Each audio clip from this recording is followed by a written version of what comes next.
Hello everyone. आज शुरुआत करेंगे एक क्वेश्चन से। ज्ञान बड़ा है या एटीट्यूड? अगर आपको आंसर पता है तो प्लीज़ कमेंट करके ज़रूर बताएं कि आपके हिसाब से ज्ञान बड़ा है या कम एटीट्यूड। आज हम इसको फिर से एक स्टोरी से बताते हैं। स्टोरी इसलिए इंटरेस्टिंग लगती हैं, बहुत जल्दी बात समझ आ जाती है। अगर आपके साथ भी ऐसा ही है तो कमेंट और लाइक बनता है। एक बार की बात है, एक राजा का पुरोहित जो था उसकी बड़ा मान सम्मान था। वो जब भी आता राजा भी उठते और पूरी सभा उठती, हर कोई पैर छूता, जो भी आशीर्वाद लेता। जहाँ भी जाते, राजमहल में जाते, रानियाँ भी झुकती। तो एक दिन राजा के मन में विचार आया, यही क्वेश्चन था कि एटीट्यूड बड़ा या ज्ञान बड़ा, क्योंकि पुरोहित के पास दोनों ही चीज़ें थी। वो दोनों ही गुणों से सर्व सम्मिलित थे, सब कुछ आता था उनको। एटीट्यूड भी उनके पास था और ज्ञान तो भरपूर था। राजा कंफ्यूज था, उसको लगा ये क्वेश्चन उन्हीं से पूछ के आंसर मिल जाएगा। उन्होंने जैसे ही पूछा पुरोहित जी से, तो पुरोहित जी मुस्कुराए, लेकिन उन्होंने बोला कि मुझे 1-2 दिन का समय दीजिए, मैं जल्दी आपको ये बात आंसर करूँगा। राजा को थोड़ा आश्चर्य हुआ कि इतने ज्ञानी व्यक्ति हैं, मुझे तो लगा था कि 2 सेकंड में इसका आंसर मिल जाएगा, ये 1-2 दिन मांग रहे हैं। अब उसकी व्याकुलता और बढ़ चुकी थी कि क्या आंसर होगा। मेरे हिसाब से ये होना चाहिए। कभी वो ज्ञान सोचता, कभी एटीट्यूड सोचता, लेकिन किसी नतीजे पे नहीं था। तो उन्होंने वेट करना, अब वो कौतूहल थे। नेक्स्ट टाइम फिर से जब राज्यसभा लगी, उस दिन वो आने से पहले उस राज्यसभा में पुरोहित जी अपने खजाने की तरफ गए और राजा के खजाने में से 2 मोती चुरा के ले आए। ये वहाँ का ट्रेजरर देख रहा था।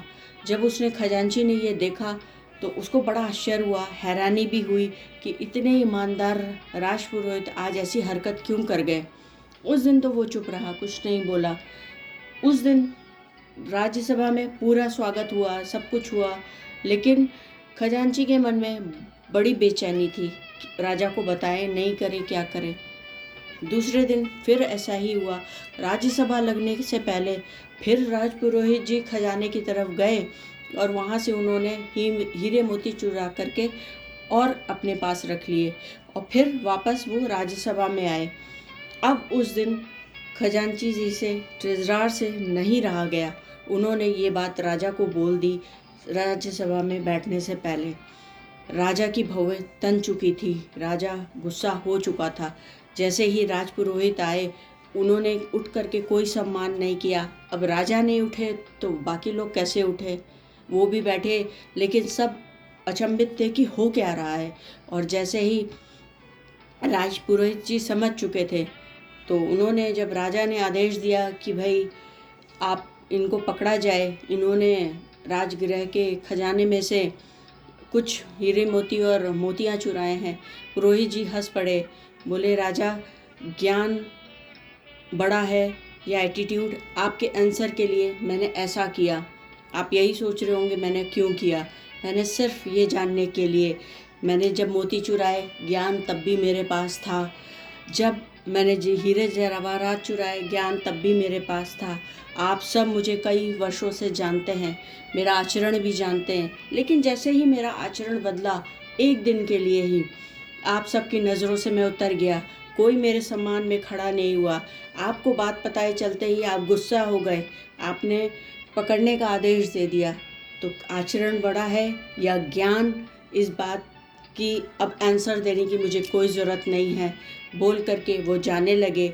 राजा थोड़ा सा शर्मिंदा था, उसने उनको रोका और बोला, मैं समझ गया हूँ, आपने मुझे बहुत अच्छे तरीके से समझा दिया है। आचरण बदलते ही 2 मिनट में सारी स्थिति परिस्थिति बदल जाती है। आपके पास जितना भी ज्ञान हो, तो बहुत ज़रूरी है देखना, समझना और अपने आचरण पे ध्यान देना कि हम क्या, कब और क्यों, किसके साथ कर रहे हैं, और उससे भी ज़्यादा उस आचरण में हम किस तरीके से क्या बोल रहे हैं। तो दोस्तों, कल फिर मिलते हैं नए वीडियो में। कमेंट की उम्मीद करते हैं। तब तक के लिए धन्यवाद।